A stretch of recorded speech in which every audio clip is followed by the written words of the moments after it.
Hai para Sundaners, kumaha kabarna? Damang sadayana dengan saya si Otong kembali lagi di channel Ningali Film. Pada episode kali ini kita akan membahas sebuah alur dari cerita film Once Upon a Time yang rilis pada tahun 2017. Film ini mengisahkan seorang ratu rubah langit yang jatuh cinta pada pangeran Dewa Naga, hingga akhirnya peperangan besar antara dua klan pun tak dapat dihindarkan lagi. Film ini dibalut dengan segala intrik dan dinamika kerajaan yang memukau, ditambah dengan pengorbanan cinta dari Dewa Naga yang terkenal sakti dan tampan. Untuk teman-teman yang suka dengan konten di channel ini, jangan lupa subscribe dan nyalakan lonceng notifikasinya. Dengan begitu, kalian tidak akan ketinggalan dengan video terbaru di channel ini. Dan tidak usah berlama-lama lagi, mari kita mulai ceritanya.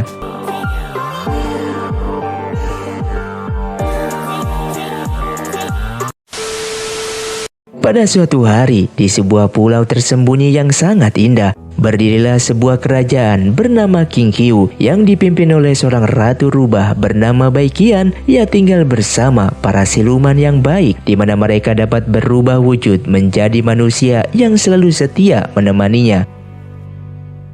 Hingga pada suatu ketika, tibalah sebuah undangan resmi dari Kerajaan Laut Timur untuk menghadiri upacara perayaan kelahiran putra sang Raja Laut Timur. Dengan demikian, setelah bersiap, Baikian pun berangkat dengan dijemput oleh kendaraan resmi Kerajaan Laut, yaitu seekor ubur-ubur raksasa yang berfungsi sebagai kapal selam, lalu membawa Baikian mengarungi perjalanan bawah laut yang sangat luar biasa.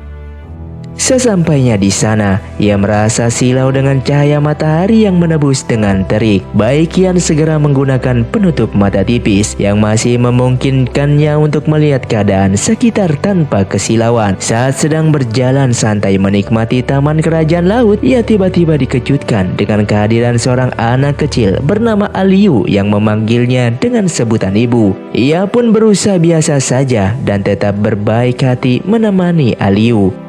Tapi saat sedang main petak umpet, tiba-tiba ia menyadari bahwa Aliu menghilang, dan setelah ditelusuri, Baikian melihat seorang wanita mencurigakan dan tanpa ragu menyerangnya. Dan benar saja, wanita tersebut ternyata adalah klan siluman yang menyamar dan berencana menculik Aliu. Nah, tak lama kemudian datanglah Dewa Naga yang berasal dari Istana Langit yang juga diundang oleh Kerajaan Laut Timur. Dewa Naga ini bernama Yehua yang ditinggal mati oleh istrinya dan memiliki seorang anak bernama Aliu. Selain itu, Yehua juga merupakan putra mahkota dari Kaisar Langit alias seorang pangeran. Si siluman jahat memanfaatkan kesempatan untuk kabur, sedangkan Yehua menduga Baikian mengganggu anaknya. Pertarungan singkat pun terjadi hingga penutup mata Baikian terbuka, dan disitulah Yehua terkejut sekaligus yakin bahwa Baikian adalah istrinya yang ternyata belum meninggal. Yehua pun mencoba mendekatinya selayaknya seorang suami, tapi tanpa disangka Baikian seolah tak mengenalinya.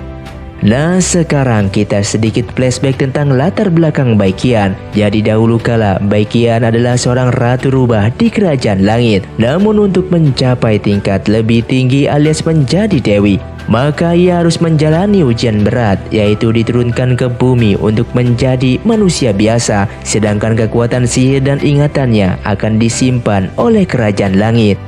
Di saat yang sama, pada waktu itu Yehua telah mengakhiri perang besar antara klan dewa dan klan siluman, hingga tenaganya terkuras habis dan Yehua pun terjatuh ke bumi. Nah, disitulah Baikian yang telah menjadi manusia biasa tak sengaja bertemu dengan Yehua yang dalam kondisi terlemahnya. Sebagai manusia biasa, ia pun menolong. Tanpa tahu ditolongnya adalah seorang Dewa Naga dari Istana Langit. Tak lama kemudian, Yehua pun tersadar. Namun saat berkenalan lebih dalam, ternyata Baikian tak mengetahui siapa nama dirinya sendiri. Hingga akhirnya Yehua pun memberikannya nama, yaitu Susu.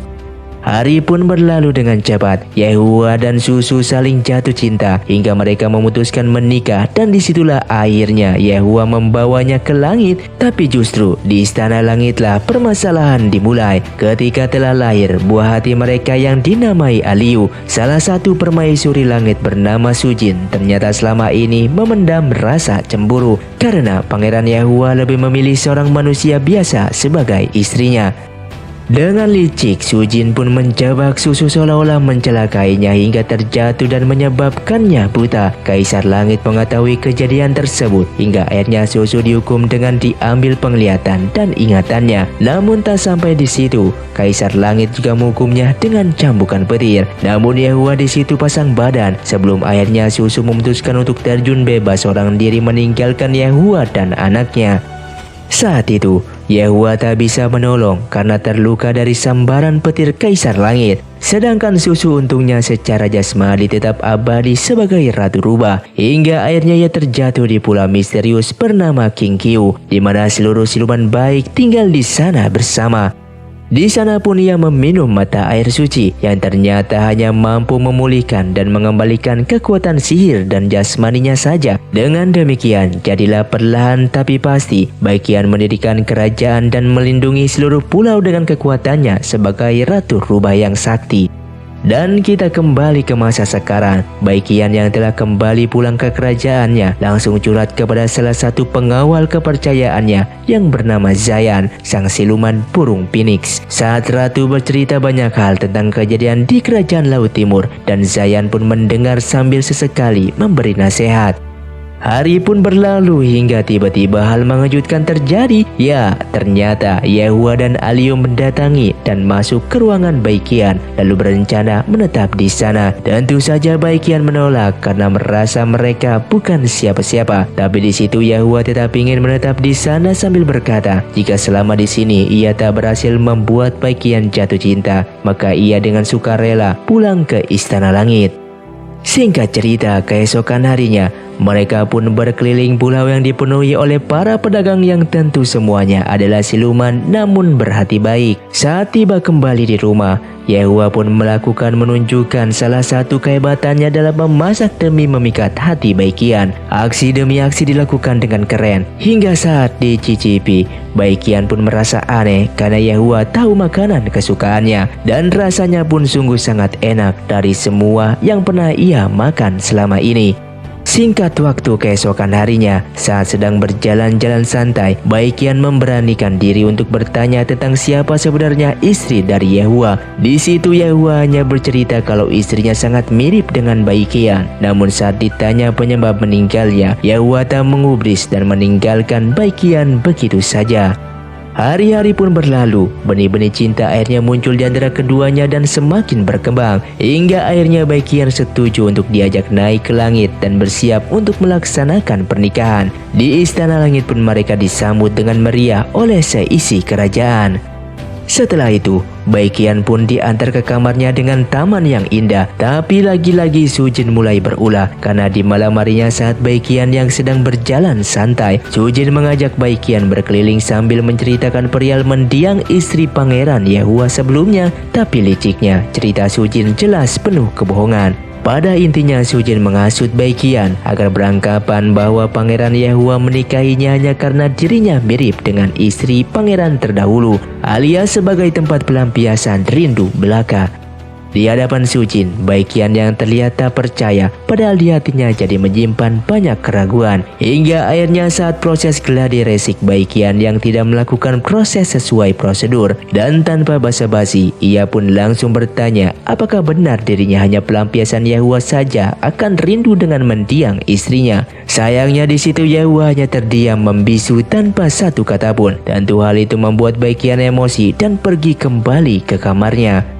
Hari pun berlalu hingga keesokan harinya Baiqian ke ruangan kerja Yahua dan melihat sebuah benda pusaka yang menarik hatinya. Ia pun mendekatinya dan tiba-tiba benda pusaka tersebut seakan langsung terkoneksi dan membuka tabir seluruh ingatannya yang hilang. Ya, benda pusaka tersebut adalah wadah saat dahulu Kaisar Langit menyimpan seluruh ingatan Baiqian. Dengan kata lain, seluruh kebenaran mulai terungkap pada diri Baiqian. Namun saat ia masih larut dalam ingatan masa lalunya, ternyata diam-diam Sujin sudah menuntunnya ke tepi jurang tempat hukuman mati kerajaan. Saat masih setengah sadar, Sujin tanpa basa-basi langsung mendorongnya begitu saja. Untungnya saat itu Yahua yang berubah menjadi naga berhasil menyelamatkan Baiqian, dan ia pun telah melihat kejahatan Sujin lalu bersiap untuk menghukumnya. Tapi di situ Baikian yang justru marah karena Yehua tidak mau jujur sejak awal, hingga ia pun kembali ke kerajaannya sendiri alias kerajaan King Qiu. Di sana Baikian hanya bisa syok sambil terus menangis dan mabuk meminum anggur. Yehua pun datang, tapi Baikian yang tetap tak mau menemuinya. Namun Yehua berkata pada Zayan bahwa ia akan terus menunggu. Sementara itu, saat ini Sujin sedang diadili oleh Kerajaan Langit dan diputuskan bahwa Sujin akan diasingkan ke bumi menuju Bukit Hitam, di mana Raja Siluman disegel oleh leluhur Kaisar Langit terdahulu. Dan disitulah Sujin mendapatkan ide busuk untuk membalaskan dendam pada Kerajaan Langit. Saat itu Sujin berpura-pura ingin kembali bertemu dengan Aliu alias anak Pangeran Yehua. Lalu dengan cepat dan lihai sambil memeluk, ia mengambil darah Aliu yang merupakan darah murni keturunan Kaisar Langit. Setelah sampai di Bukit Hitam, tanpa waktu lama Sujin pun segera menggunakan darah murni Aliu, sekaligus mengorbankan dirinya untuk membuka segel Raja Siluman demi membalas rasa kesalnya terhadap hukuman Kaisar Langit. Dan dengan demikian, bangkitlah sang Raja Siluman dengan baju perang yang mirip banget dengan skin Zilong Epic. Aura jahat sebesar itu tentu membuat Pangeran Dewa Naga menyadarinya. Dengan demikian, ia pun langsung pergi untuk melihat apa yang telah terjadi. Begitupun dengan Zayan yang menyadari kehadiran sosok jahat yang amat kuat, hingga ia pun ikut menyelidikinya. Sementara itu, tanpa waktu lama, seluruh siluman jahat sudah berkumpul saat menyadari rajanya telah bangkit. Lalu mereka pun bersiap untuk perang besar menghancurkan Kerajaan Langit. Tapi tanpa waktu lama, Pangeran Yehua sang Dewa Naga Langit pun datang menghadapi Raja Siluman dengan pertarungan yang sangat sengit. Tentunya para pasukan siluman pun tak mau ketinggalan menyerang, yang langsung disambut pula oleh para pasukan Kerajaan Langit.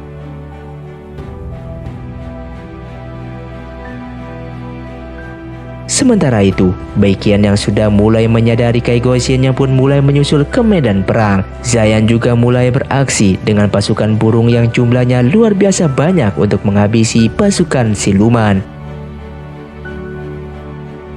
Di ketinggian langit, Yehua akhirnya berubah menjadi naga petir agar bisa menghabisi Raja Siluman dengan segera. Sementara itu, para pasukan langit pun segera melancarkan serangan pemungkasnya berupa jurus petir dengan serentak hingga para siluman pun musnah tak tersisa.